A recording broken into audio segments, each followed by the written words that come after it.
In this video, we're going to be giving our cheap Chinese scooter some cheap Chinese upgrades. Now, if you haven't seen how we got this scooter for 200 bucks with only 4 miles on it and got it back on the road for just a few dollars more, I'll have that video pinned up here. But in this video, we're going to be doing some upgrades and throwing some parts at it. Now, all the parts I got on this thing, I got real cheap. I got it all on Aliexpress. So what we're doing is some of the stuff is addressing issues with the scooter. Some of it's just stuff I want to do for fun, and some of it is completely pointless. So we're going to be replacing the fuel gauge because it does not work. The pin actually is past the low pin. I don't know how it even got there. And we're going to be deleting the voltage little meter here, putting it down below with a USB port so we can charge stuff. We're going to be doing LED light upgrades, and we're going to see if they actually do anything, if we're actually brighter or not. I got a suspicion, at least the front one won't be. We'll see how that goes. We're going to be putting underglow on it because why the heck not? And a cold air intake because cold air intake? I don't know. So stay tuned. We're going to have some fun with this thing. I've got a couple more parts in here that I'm going to throw at it as well. This will be a fun little quick project. Then we're going to get on the road and see how ridiculous it looks. So let's get cracking. Now, the first thing I have to admit is I did cheat a little bit. This thing originally had an incandescent bulb in it, and I wanted to wait to shooting the video to do the upgrade to LED, but I couldn't. And I'm going to show you why. I don't know how well you can see in there, but incandescent bulbs have this pesky habit of getting really hot, hotter than LED, and the incandescent bulb was actually melting the top of my housing here. So I already went ahead and changed out the bulb to LED. And I can confirm at least that this bulb is significantly brighter than the incandescent bulb, and I've been checking it. It's been putting off a lot less heat, and I haven't been having problems with the housing anymore. Now, the next thing we're actually going to install is we're installing just for fun, and that is these. These are LED underglows that'll light up on the underside of the bike, and I'm doing this purely for fun. And I'm going to install this the easiest way I possibly can. Now, I could hardwire this into the bike with switches, but we're not going to do that. We're going to go easy button route. And I have here on the bike already a lead coming off the battery for my battery tender. What I'm doing is I'm going to plug in this 12-volt socket, and then I'm going to plug in my underglow. Now, I've got underglow that should work just fine. Now, this did come with a remote, so I can come in here, turn them on, and change the color. So now let's just get this wired underneath the bike. And we're going to do that by feeding each one of our LED light strips down through the little luggage compartment here into the engine compartment. It is a kind of a tight fit, but we're going to make these through. I have to go one at a time, and I'm doing the longer wires first. Those are the ones that are going to go up towards the front of the bike, and once I get these through, I'll kind of pull them, and then I'll do the rear ones. Now, I know what you're thinking. This is going to kill my battery, and the reason it's not going to is because I can unplug this. So I'll only plug it in when I'm actually going to use it and when the bike is actually running. And shooting out down below here, we can already see our lights coming out, so that is good. We have those in place. We can now feed our other ones through. We just want to make sure we don't wind up with a tangled mess of wires when we're done, because we are going to have to zip tie everything in place so nothing melts on the motor. And we're going to mount these right on the underside of the bike, so we do want to clean thoroughly with rubbing alcohol to make sure that there's no grease and grime down there. Fortunately, this bike is already pretty clean, but we want to get everything off so these things have a really good surface to adhere to. Here, and you can see how clean the bike is. That is all I'm getting off. So that's good. And then we'll take these. These are just 3M adhesive. So we're gonna peel these off, stick them on. And now we've got our other set. And there's a little frame rail up in here. I'm gonna mount it to the frame rail there, so it should illuminate everything down here. So it'll get the wheel and everything. And that way I can keep the wires tucked. So I'm gonna have to kind of route that all up inside the bodywork here. So now all I gotta do, if we're going out for a ride, I want some underglow, I can come down here, turn this on, and then select my color. And I'm fully aware this looks ridiculous, but so does me riding down the street on a scooter, so it works. So now let's make the bike look a little bit more ridiculous. We're gonna do that with this thing. This is a very fake carbon fiber cold air scoop. And the idea here is these motors are air cooled. It pulls air through this, blows it past the head, and it should go right about like that. Now the problem is I won't clear that piece, and also my mounting holes aren't even in the right place on this. So we're gonna have to turn the thing to be about like this. So I think this is gonna be more effective at catching rain than anything else, but I also live in the desert, so I don't know how much that matters. So let's get this thing installed.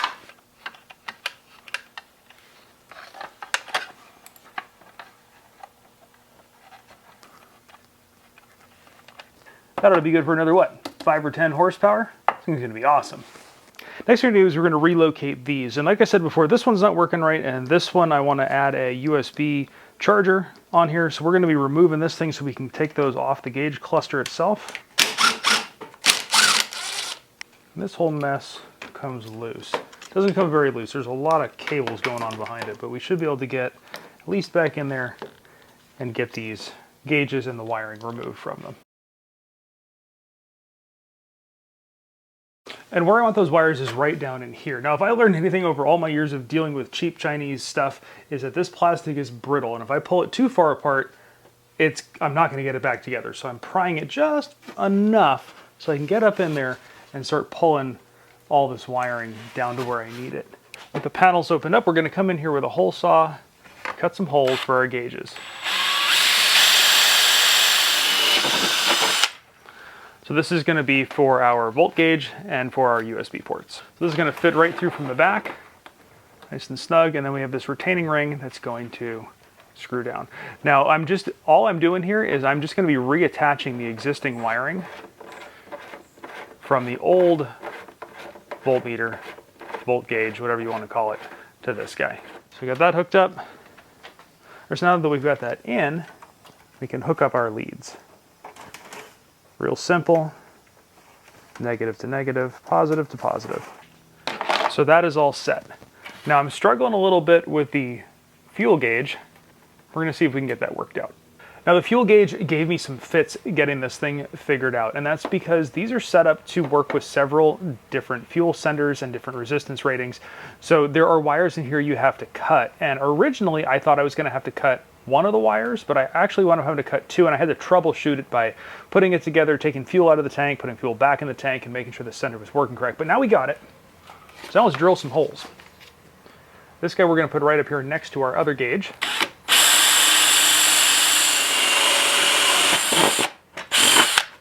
All these holes have been cut, and it's just been a lesson or a reminder that I have really dull drill bits. So I got some to do. But we got this. I got all this crud in here. I'm just gonna clean it up here with a Dremel.